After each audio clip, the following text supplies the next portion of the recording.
Fall of Ava Mystic. Ava Mystic was a famous internet sensation on social media. Her YouTube channel, Mystic Investigations, boasted millions of subscribers and billed her as a world-renowned paranormal medium and investigator. Her fan base was mostly teenagers, all eager to watch her investigate haunted locations. But in reality, Ava was a skeptic. She didn't believe in ghosts and spirits, but she had a knack for creating convincing content. And as Ava had learned long ago, she was also a definite winner of the gene pool lottery. She knew deep down that while her fake ghost busting might open up the doors to popularity, it was her flawless pretty face and her voluptuous body that really kept them watching and commenting. With the cameras pointed mostly at her face and big eyes, or her round butt while walking up a flight of creepy stairs, she had a mass appeal that few could match. Ava started her career a couple of years ago. She used a small inheritance to place an advertisement on social media, claiming her and her team would come investigate and remove ghosts from haunted houses for a small fee. It also helped drum up some business when she included in the ad that their home may be used in a paranormal investigation television show. It didn't take long at all till she got her first few phone calls. She quickly hired a team with her remaining money to produce her first few weekly shows. Her team, consisting of her tech-savvy friend Jake, her dramatic assistant Lily, and her stoic cameraman Max, all helped her fabricate evidence of the supernatural. A few bumps, some spooky sounds, the occasional photoshopped image, and her pretty face were all it really took to excel her into the spotlight and put some money in her purse. One day, Ava received a call from Marie and Daniel Cortez. They claimed their house was haunted by Marie's grandfather, who had died in the house years ago. Her grandfather had always been bitter towards the end of his life, furious that his descendants had squandered his savings, and it seemed his ghost carried a lot of that anger into the afterlife. The Cortezes told her that living in the house was becoming impossible as the ghosts became violent. Maria even began to cry on the phone that she feared sometimes for her life. Sensing their desperation, Ava saw an opportunity.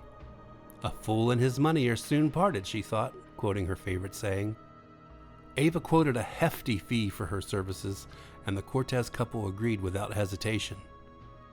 When Ava and her team arrived at the Cortez house, they were greeted by a grand old mansion. Ava's eyes gleamed with greed as she imagined the potential earnings. She pulled into the driveway to the entrance of the house, and Ava laughed and joked with her crew. "Oh my gosh, we are gonna snag these suckers for a huge payday. By the time Jake cooks up a few ghost orbs in Photoshop and we blast a couple of sound effects, they're gonna be begging us to take their money." The entire crew all laughed, and Jake imitated the sound of their clients. "Oh, please, get the ghost out of our house. We'll do anything to have it gone." This caused more laughter in the confines of the vehicle as the van came to a stop in front of the house. As they began their investigation, Ava and her team set up their usual tricks. Hidden speakers for eerie sounds, a fake ghostly apparition, and a camera on a tripod, ready for some long exposure doctored photographs. Ava walked through the house, pretending to sense spirits, while Jake and Lily planted fabricated evidence. Ava was mostly pleased at how willing her team was to do what she asked. However, like usual, she always had to remind Max, her cameraman, to have the lens focused on her and her face, not the empty room. Sometimes she really had to aggressively reprimand Max and remind him that her good looks are the reason that they even have a budget to begin with. And with minimal upheaval, Ava quickly had things under her tight control again. However, as the night progressed, strange things began to happen. The temperature of the house dropped suddenly, and an unsettling chill filled the air. Ava dismissed this as a draft, but her team kind of grew uneasy. The four of them made their way to the largest of the upstairs bedroom, the one the Cortezes claimed belonged to Maria's grandfather. And that was the moment when everything started spinning out of control. They suddenly heard a deep, guttural voice echoing through the halls. "Leave my house." Ava's heart raced, but she maintained her composure. "Nice touch, Jake," she whispered, assuming it was one of their tricks. However, when she looked over at Jake, he was frozen in place, his eyes practically bugging out of his head, and he had broken out in a cold sweat. He looked terrified. "That wasn't me," he stammered. They both looked at each other in disbelief. Suddenly, the lights flickered, and the air grew thick with tension, and the house seemed to begin to vibrate.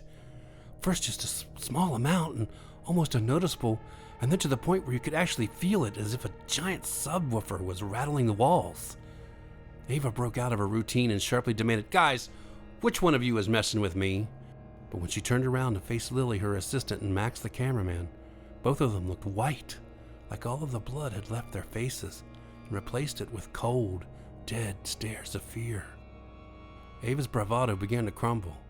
She just turned to Jake to tell him to hurry up and turn on his voice recorder, but he was still frozen in fear.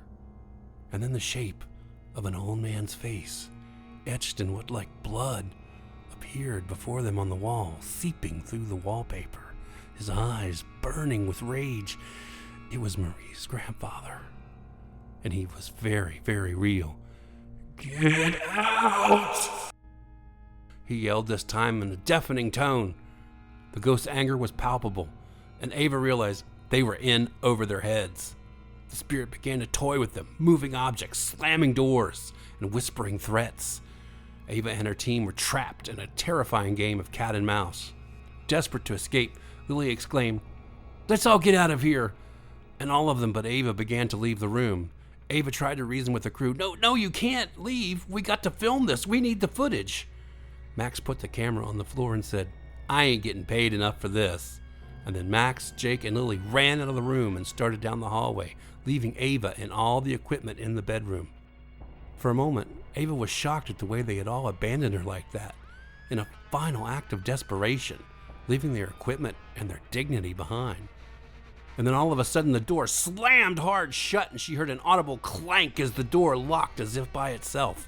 Suddenly Ava was all alone, locked in the bedroom. She ran to the door and tried frantically to turn the knob, but when she touched it, it felt ice cold, and it wouldn't turn at all, and she yelled out for help, but no one came.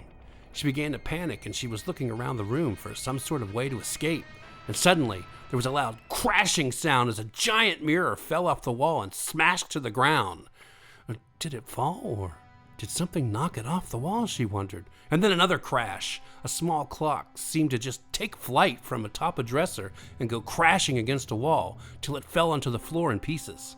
As she reached a point where she just couldn't take it anymore, she screamed and stood up tall in the middle of the room.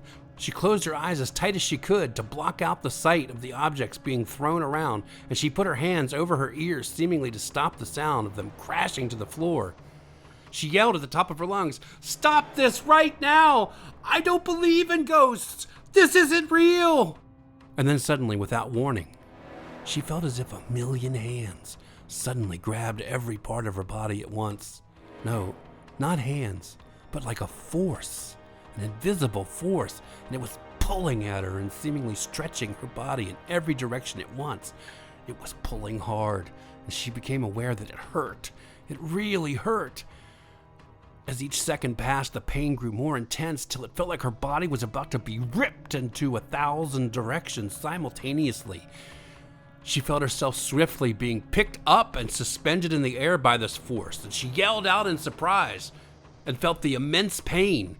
And suddenly the force slammed her hard against the wall, causing the plaster of the wall to crack and spew out some dust. She felt like every inch of her body was suddenly bruised, as if she had just been in a car wreck or something. And then she felt that force pick her up again, and this time slammed her down onto the floor with the same amount of force as it had the last time. A large thump sound reverberated through the room as she crashed down hard on the wood floorboards. She screamed again, and she knew that she was not going to live long if this entity kept tossing her around like this.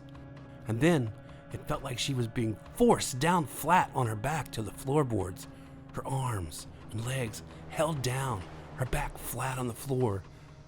And suddenly, with an abrupt ripping sound, her shirt was ripped off of her. In a flash, and then her pants too. The entity ripped every thread of her clothes off, leaving her exposed naked on the floor, unable to move away. And then, out of nowhere, it was as if a dull knife or a sharp rusty nail was poking into the skin on her forehead. And she yelled out in pain as she felt this object pierce through her skin, and she started to bleed. Then she felt the sharpness begin to move about in patterns on her head, cutting savagely with brute force into her flesh. She felt more blood begin to drip from her forehead into her hair and some into her eyes. And then she felt the same dreaded object appear on her right cheek, and it repeated the same slicing motion. And then when it was done, she felt it again, but this time on her left cheek. And after a few minutes, it stopped. She kept trying to pull her arms, legs, and body free from the entity holding her onto the floor, but it still had a grip on her. She still could not move, her mouth and face, eyes covered in blood. And then the pain again, this time in her stomach, and somehow it felt as if the object was cutting deeper this time. It continued to cut her, and blood continued to drip all around her onto the floor. And then suddenly, without warning, she felt all the pressure of the entity just let go of her, and her body fell limp. She sat up, wincing at the pain on her face, her forehead, and her stomach. Across the room, the mirror that had been hanging on the wall, but was broken by the ghost, reflected her image back at her through one of the broken shards. She got up and walked closer to it, and noticed the word thief was carved in deep, wide cuts on her skin. On both of her cheeks, the word liar had been carved into them. She touched her right cheek and a flare of pain shot through her. And she noticed these cuts were really deep. They were going to require stitches. A dread came over her that these scars were going to be permanent. And then she winced as she was reminded of the pain in her stomach. She positioned a shard from the mirror below her navel and noticed the words, "Get out," were carved into her. Then her paralysis broke and she bolted for the door, and she grabbed the doorknob. She was shocked by how easily the knob turned this time. It was no longer frozen like a block of ice. She flung the door open and raced down the stairs, forgetting the camera and all the gear. She ran past the Cortez couple, who were staring at her with shock on their faces as Ava ran down the stairs, naked, trailing blood right past them and out the door.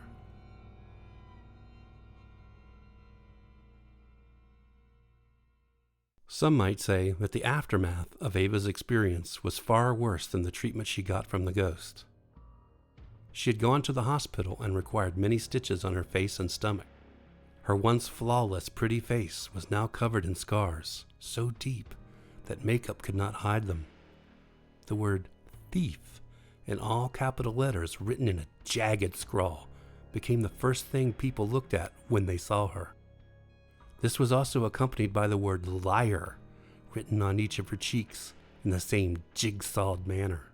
It was a devastating blow to her career among her very fickle, physically judgmental teenage audience that had once adored her for her flawless face. The typical perils of an image-based entertainment medium.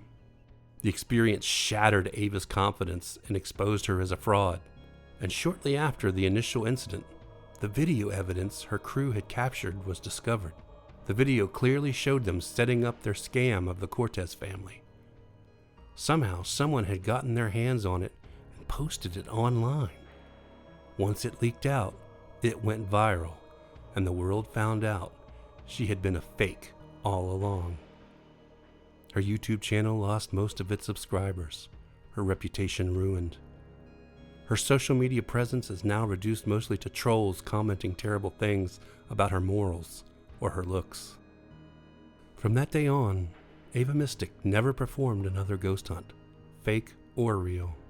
She had learned the hard way that some spirits are not to be trifled with, and that greed and deception, along with a quest for fame, can lead to a haunting far worse than any she could have ever imagined.